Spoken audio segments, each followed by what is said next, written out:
꼭 알아야 될 통계 용어 및 해석 방법, 이번에는 유입 출처에 대해서 한번 말씀을 드리도록 하겠습니다. 물론 통계 프로그램마다 약간 용어는 틀린데요. 저는 에이스 카운터 플러스를 중심으로 말씀을 쭉 드릴게요. 유입 출처에서 자연 유입, 유료 마케팅, 인하우스 마케팅, 일반 마케팅 이렇게 구분이 되어 있는데요. 일반적으로 자연 유입은 돈을 안 내고 고객들이 들어오는 아주 착한 유입입니다. 보통 고객들이 오씨 아줌마를 검색을 한다거나 혹은 다른 사람들이 남긴 글을 보고 제 홈페이지에 들어온다거나 등등등등, 저는 마케팅적으로 전혀 활동을 하지 않았지만 다른 사람들이 오씨 아줌마를 알려주거나 혹은 고객들이 직접적으로 오씨 아줌마를 검색해서 들어오는 경우 자연유입이라고 볼 수가 있습니다. 실제 이 자연유입의 많은 부분은 오씨 아줌마 이렇게 쳐서 들어오는 네이버의 사이트를 통해서 들어오는 유입들이 굉장히 많다라는 거고요. 유료 마케팅은 여러분들이 알다시피 돈을 내는 마케팅입니다. 대표적으로 다음, 네이버, 구글의 검색 광고, 그리고 다양한 배너 광고들이 유료 마케팅에 들어가고 있고요. 다행히도 에이스 카운터 플러스에는 유료 마케팅, 특히 우리가 검색 광고를 가장 많이 쓰고 있는 구글 광고, 네이버 광고에 대해서는요, 자동으로 분류를 해주고 있습니다. 이 외의 유입들 같은 경우는 일반 마케팅 혹은 유료 마케팅에서 별도로 추가를 해서 유입을 잡아야 유료 마케팅에 들어갈 수가 있습니다. 다시 정리하면은 에이스 카운터 플러스 같은 경우에는요, 네이버 검색 광고, 구글 검색 광고는 에이스 카운터가 알아서 얘는 돈 내는 광고야 라고 분류를 해 주지만 페이스북 광고라던가 혹은 유튜브를 통해서 들어온 광고라던가 혹은 새로운 광고 상품이라던가 이런 광고 상품은 유료 마케팅에 따로 에이스 카운터가 잡아주지 않고 있습니다. 그렇기 때문에 우리가 별도로 유료 마케팅 세팅을 하면서 잡아야 된다라는 점 기억을 해주시면 좋을 것 같고요. 구글 애널리틱스 같은 경우에는요, 유료 마케팅과 이 자연 유입을 별도로 구분을 해주지 않습니다. 그러니까 네이버에서 오씨 아줌마를 쳐서 사이트를 통해서 들어왔는지, 네이버에서 오씨 아줌마를 검색해서 검색 광고를 통해서 들어왔는지 구글 애널리틱스는 따로 구분해주지 않아요. 그래서 UTM이라는 별도의 기능을 사용을 해서 이 구분을 해주는 작업들을 해줘야 됩니다. 그렇기 때문에 여러분들이 그런 애널리틱스들 사이에 차이점이 있다는 거 좀 기억을 해주시면 좋을 것 같고요. 그냥 방금 얘기가 복잡하다, 귀찮다 라고 하시는 분은 그냥 에이스 카운터 플러스 사용하시면은 대부분 유명한 광고 상품들은 유료 마케팅으로 잡아주기 때문에 여러분이 별도로 설정을 하지 않으셔도 된다, 편하다라는 말씀을 드립니다. 인하우스 마케팅은요, 이건 약간 복잡할 수가 있습니다.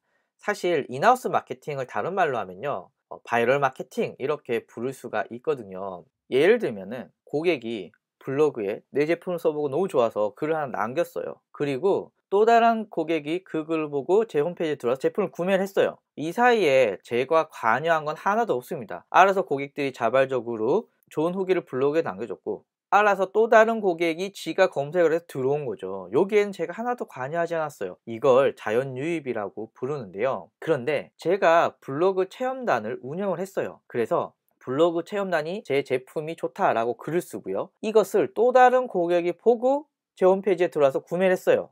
여기에는 제가 관여를 했습니다. 어디서 관여를 했죠? 제가 블로그 체험단에게 이렇게 글을 쓰고 이런 키워드를 넣어 달라고 관여를 했죠.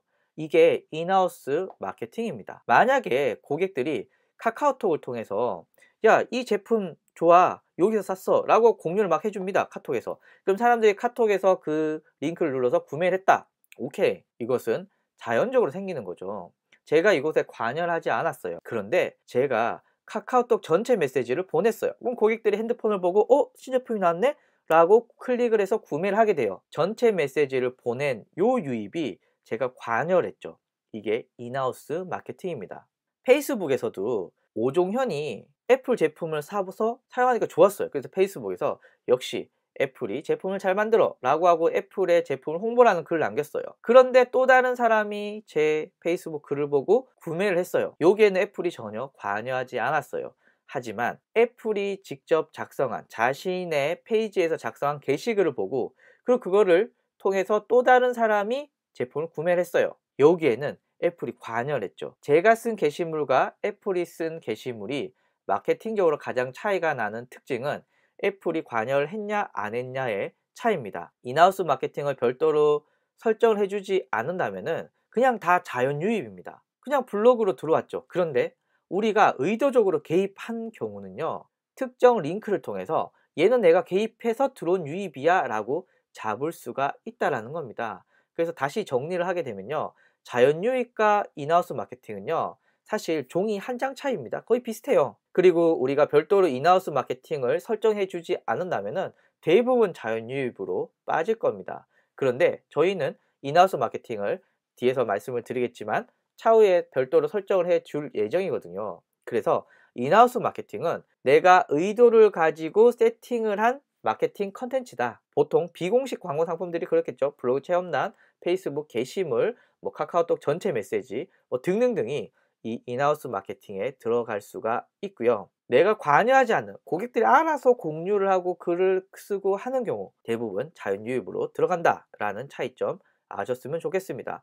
참고로 일반 마케팅은 유료 마케팅을 제외한 혹은 인하우스 마케팅을 제외한 마케팅인데요, 그렇게 눈에 띄는 유입 출처 같지는 않습니다. 그래서 자연 유입, 유료 마케팅, 인하우스 마케팅 이렇게 세 가지만 기억을 해주시면 좋을 것 같아요. 그러면 한번 표를 한번 보도록 하겠습니다. 자, 그렇다면 한번 이 표를 한번 볼까요? 이 업체 같은 경우에는요, 자연 유입이 한 80% 정도 나오네요. 79.78 정도 나오니까요. 유료 마케팅 같은 경우에는요 17.49 나오고 있고요. 인하우스 마케팅은 2.72 정도 나오고 있습니다. 그러면 방문 비율만 봤을 때는 이 업체는 유료 마케팅을 20%밖에 안 쓰고 있으니까 전체적으로 광고는 많이 하고 있지는 않네요. 대부분 자연 유입, 즉 사이트를 통해서 혹은 페이스북을 통해서 혹은 고객들이 스스로 남긴 블로그 게시글을 통해서 들어왔다라고 볼 수가 있고요. 의도한 마케팅, 예를 들면 블로그에 내가 직접 쓰는 블로그 글이라던가 혹은 블로그 체험단을 통해서 들어온 글, 내가 의도를 가지고 고객을 유입시킨 이 인하우스 마케팅은 2.72로 굉장히 미세하네요. 이제 막 본격적으로 하려고 한다, 뭐 이렇게 보시면 될 것 같습니다. 자, 이제 반성 비율, 고객이 아무 짓도 안 하는 걸 반성률이라고 그러잖아요. 자연 유입 같은 경우에는 47.10, 그러니까 10명 중에 5명 정도는 아무 짓도 안 하고 나간다 라고 할 수가 있고요. 유료 마케팅은 28.40, 그러니까 10명 중에 3명 정도만 아무 짓도 안 하고 나가는 거고요. 인하우스 마케팅은 10명 중에 7명, 70%가 그냥 나가네요. 그러면 반성률로만 봤을 때는 어디에 방문자 질이 가장 좋을까요? 유료 마케팅이 제일 좋네요. 30%가 되기 때문에 자연 유입의 50%나 인하우스 마케팅의 70%보다는 고객이 들어와서 무슨 짓을 하는 경우가 훨씬 더 크다라고 볼 수가 있습니다. 방문자 페이지 뷰도요, 당연히 유료 마케팅이 반송률이 낮다라는 건 그만큼 많이 본다는 거니까 페이지 뷰 역시도 높고요. 방문당 체류 시간 역시도 유료 마케팅이 더 높은 것을 알 수가 있습니다. 여기까지만 보면은 유료 마케팅, 즉 네이버의 검색 광고 혹은 구글의 검색 광고를 통해서 들어온 방문자가 질이 좋다라는 것을 알 수가 있는데요. 그런데 제가 앞에 강의에서 말씀을 드렸지만 온라인 마케팅의 사실 가장 중요한 요소는요, 전환입니다. 네가 전환을 몇 개를 만들었느냐가 유입에서 가장 중요한데요. 한번 보실까요? 전환 숫자 어디가 제일 좋습니까? 반송률, 방문당 페이지 뷰, 방문당 체류 시간이 유료 마케팅이 높음에도 불구하고 자연 유입이 356개로 유료 마케팅의 111보다 훨씬 더 높은 것을 아실 수가 있습니다. 그래서 이곳에서 여러분들이 아실 수 있는 건 방문자의 질은 유료 마케팅이 좋지만 실제로 전환, 즉 구매와 관련이 된 소스를 만드는 건 자연 유입이 좋다라는 걸로 알 수가 있습니다. 약간 더 썰을 풀어보면요, 자연 유입의 큰 비중은요, 오씨 아줌마 같은 사이트명을 검색해서 들어오는 경우가 많거든요. 그래서 오씨 아줌마를 치는 사람들은 이미 오씨 아줌마에 대해서 활짝 열린 마음으로 들어오는 경우가 많습니다. 그러니까 자연히 전환이 높을 가능성이 큽니다. 그래서 일반적으로 자연 유입이 전환 숫자가 혹은 전환 비율이 제일 크다라고 볼 수가 있고요. 또 하나 더 상상의 날개를 펴보면은 유료 마케팅에서 고객들이 정보들을 보고 다시 블로그를 이것저것 보다가 결국에는 오씨 아줌마 쳐서 전환을 일으키는, 이것을 제가 간접 전환이라 그랬잖아요. 간접 전환일 가능성도 있다라고 저희가 상상의 날개를 한번 펴보았습니다. 인하우스 마케팅 경우에는요, 반송률은 70, 방문량 페이지 뷰도 2.33, 체류 시간은 48초 밖에 안 되기 때문에 좀 블로그 글을 잘 쓸 필요가 있겠네요. 고객들이 이 글을 대충 보고 나간다라는 뜻이기도 하고요. 전환 숫자도 자연 유입과 유료 마케팅에 비해서 굉장히 적다라고 볼 수 있기 때문에 여러분들 이 표에서 이마우스 마케팅을 평가할 때는 생각보다 블로그의 질이 별로네, 블로그 컨텐츠를 보고 들어오는 사람들의 질이 별로구나, 블로그를 좀 더 잘 써야겠네, 혹은 키워드를 다른 걸 세팅을 해봐야겠네 라고 우리가 추측을 해볼 수가 있습니다. 자, 다음 업체 한번 보도록 하겠습니다. 여기서는 순서가 약간 바뀌었네요. 자연 유입이 85%로 가장 높고요. 앞에 업체보다도 자연 유입의 비중이 더 많다라는 걸 볼 수 있고요. 어디서 바뀌었느냐?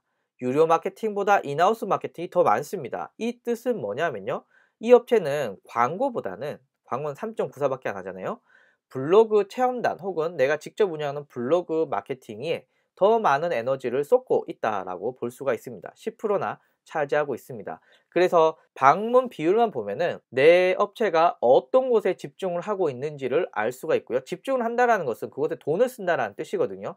그런데 만약에 나는 인하우스 마케팅에 돈을 엄청 쓰고 있는데, 그래서 내가 기대하는 건 30% 정도는 들어와야 되는데 유입 비율은 10%밖에 안 돼 라고 한다면은 인하우스 마케팅의 전략을 점검하실 필요는 있겠죠.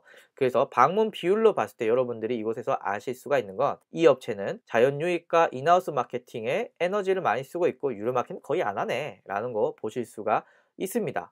자, 이제 반송률을 한번 볼까요? 반송률을 쭉 봤을 때는요, 자연 유입이 반송률이 낮고 인하우스 마케팅이 80% 정도 되고요. 유료 마케팅은 우와 23%밖에 안 되네요. 그러니까 방문자의 질 자체는 유료 마케팅이 비교적 좋다. 이것은 방문당 페이지 뷰가 또 증명을 해주고 있습니다. 4.63으로 자연 유입과 인하우스 마케팅에 비해서 훨씬 더 높다. 방문당 체류 시간은 자연 유입, 인하우스 마케팅, 유료 마케팅이 거의 1분 넘게 비교적 좋은 질을 유지하고 있는데, 그 중에서도 제일 좋은 건 자연 유입이 제일 좋네요. 그 다음에 인하우스 마케팅은 1분 5초, 유료 마케팅은 1분 39초 정도로 되는데요. 여기서 중요한 게 전환 숫자입니다. 얘는 쇼핑몰로서 구매거든요. 그럼 구매가 몇 건 일어났느냐를 봤을 때는 자연 유입을 통해서 8건이 일어났고요. 유료 마케팅과 인하우스는 각각 1건이니까 자연 유입을 통해서 전환이 가장 많이 일어났습니다. 여기서 우리가 마케팅적으로 생각해 볼 필요가 있는 것은, 첫 번째는요, 일반적으로 대부분의 사이트들은 이 자연 유입을 통해서 오는 유입의 전환 숫자가 많습니다. 그런데 자연 유입은 제가 앞에서 언급을 드렸지만 마케터가 관여를 하지 않은 영역이에요. 그냥 스스로 발생되는 겁니다. 마치 해가 뜨고 해가 지는 것처럼 그곳에 제가 관여할 수 없잖아요. 그냥 자연스럽게 이루어지는 일입니다. 그렇다면 이 자연 유입을 늘리기 위한 방법들은 어떤 게 있을까? 라고 봤을 때는 인하우스 마케팅과 유료 마케팅이 있을 수 있다는 거죠. 그래서 방문자의 체류 시간 혹은 반송수 혹은 페이지 뷰가 인하우스 마케팅과 유료 마케팅이 좋은데 전환 숫자가 좀 낮다라고 한다면은 이 방문자가 다시 자연 유입을 통해서 전환을 일으킬 수 있는, 즉 간접 유입에 긍정적인 효과를 줄 수 있다라고 볼 수가 있는데요. 반면에 인하우스 마케팅과 유료 마케팅이 급격하게 방문자의 질이 좋지 않다고 한다면은 자연 유입도 장기적으로 봤을 때는 질이 안 좋아질 가능성이 굉장히 큽니다. 그래서 이걸 통해서 아실 수 있는 건 내 마케팅 생태계가 잘 구성이 되고 있는지 돌아가고 있는지를 보셔야 될 것 같고요. 자연 유입이 현재 전환수가 좋다고 여러분들이 안심하셔서는 안 됩니다. 얘는 우리가 관여하지 않는 영역이고요. 그 다음에 우리가 다른 마케팅 활동을 안 하면 자연 유입은 저절로 줄어드는 영역이기 때문에 인하우스 마케팅과 유료 마케팅을 통해서 자연 유입이 다시 쭉 올라올 수 있도록 우리가 마케팅 전략을 잘 세워야 된다라는 것을 보실 수가 있습니다. 여러분들의 유입 출처는 자연 유입이 많으신가요? 인하우스 마케팅이 많으신가요?